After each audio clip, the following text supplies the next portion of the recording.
ಸದ್ಯ ಹೊಳೆನರಸೀಪುರದ ಎಚ್.ಡಿ. ರೇವಣ್ಣ ಅವರ ನಿವಾಸದಲ್ಲಿ ಚೆನ್ನಮ್ಮ ಅವರ ಪಾರ್ಥಿವ ಇದೆ. ಬೆಂಗಳೂರಿನಿಂದ ತೆರೆದ ವಾಹನದಲ್ಲಿ ಮೆರವಣಿಗೆಯ ಮುಖಾಂತರ ತರಲಾಯಿತು ಪಾರ್ಥಿವವನ್ನು. ರಸ್ತೆಯುದ್ದಕ್ಕೂ ಅಂತಿಮ ನಮನವನ್ನು ಸಲ್ಲಿಸಿದರು ಜನ.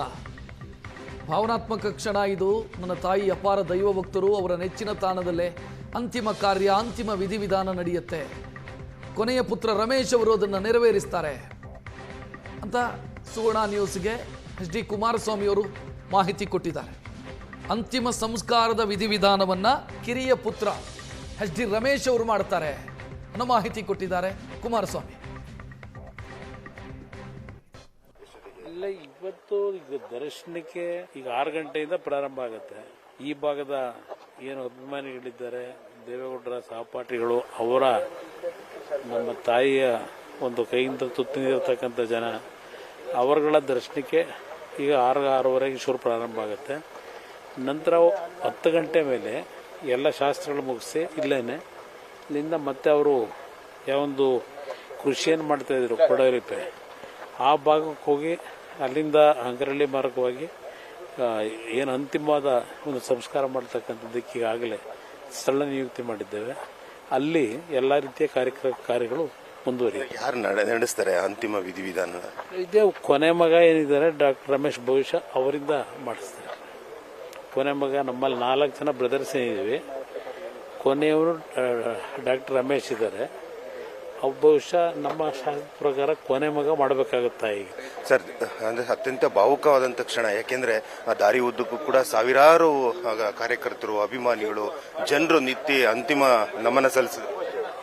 ಇವತ್ತು ಬಹುಶಃ ರಾಜ್ಯದಲ್ಲಿ ಒಂದು ಐತಿಹಾಸಿಕವಾದಂಥ ರೀತಿಯಲ್ಲಿ ಇವತ್ತು ಆ ಜನರ ಒಂದು ಪ್ರೀತಿ ವಿಶ್ವಾಸ ಏನು ನೋಡೋದು, ಬಹುಶಃ ಅದು ನನ್ನ ತಾಯಿಯ ಒಂದು ಜನಸಾಮಾನ್ಯತೆ, ಯಾವುದೇ ರಾಜಕೀಯದ ಒಂದು ಸೋಂಕಿಲ್ಲದೆ ಬಡವರನ್ನ ಅವರ ಜೀವನದಲ್ಲಿ ಸಂಪೂರ್ಣವಾಗಿ ಗೌರವಿಸ್ತಾ ಇದ್ದಂಥದ್ದು, ದೇವರನ್ನ ನಂಬಿ ಅವರೇನು ಅವರ ಜೀವನವೆಲ್ಲ ದೇವರಿಗೆ ಪ್ರಾರ್ಥನೆ ಮಾಡ್ತಕ್ಕಂಥದ್ದಕ್ಕೆ ಮೀಸಲಿತ್ತು.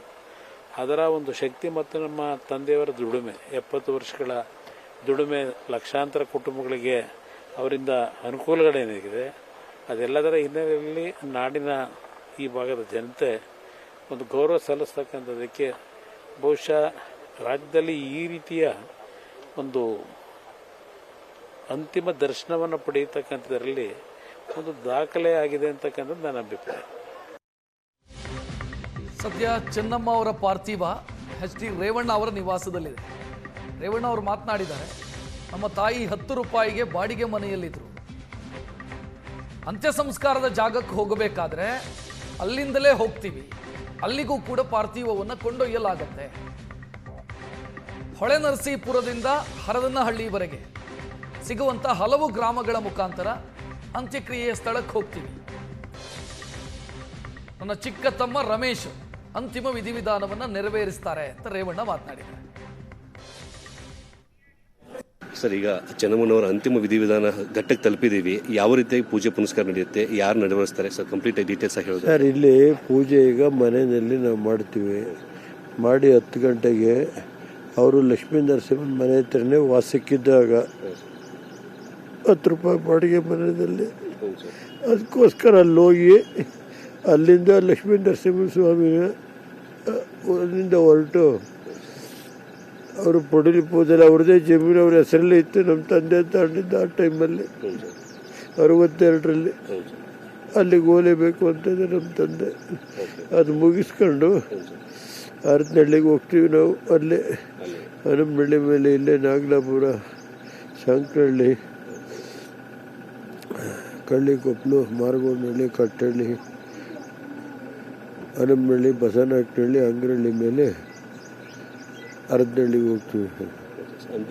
ಅಂತಿಮ ವಿಧಿವಿಧಾನ ಯಾರು ನಡೆಸ್ತಾರೆ? 12 ಗಂಟೆಗೆ ನಮ್ಮ ಸಂಪ್ರದಾಯ ಏನಿದೆ ಅದೇ ನಮ್ಮ ಸಮಾಜ ಸಂಪ್ರದಾಯದ ಪ್ರಕಾರ ಮಾಡ್ತೀವಿ. ಯಾರು ನೆರವೇರಿಸ್ತಾರೆ ಸರ್? ಯಾಕಂದ್ರೆ 3 ಜನ ಗಂಡ್ಮಕ್ಳಿದ್ದೀರಾ, ಯಾರು ನಿಮ್ಮಲ್ಲಿ ಯಾರು ನಡೆಸ್ತಾರೆ? ನಮ್ಮ ಕೊನೆ ರಮೇಶ್, ಡಾಕ್ಟರ್ ರಮೇಶ್ ಅಂತ ಹೇಳಿ ಕೊನೆಯಲ್ಲಿ ಮಾಡ್ತೀವಿ. ಇಲ್ಲಿಂದ 10 ಗಂಟೆಗೆ ಹೊರಡೋದು ಸರ್?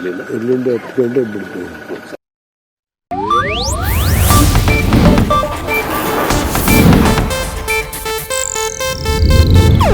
ಇದು ಏಷ್ಯಾನೆಟ್ ನ್ಯೂಸ್ ನೆಟ್ವರ್ಕ್ ಪ್ರಸ್ತುತಿ.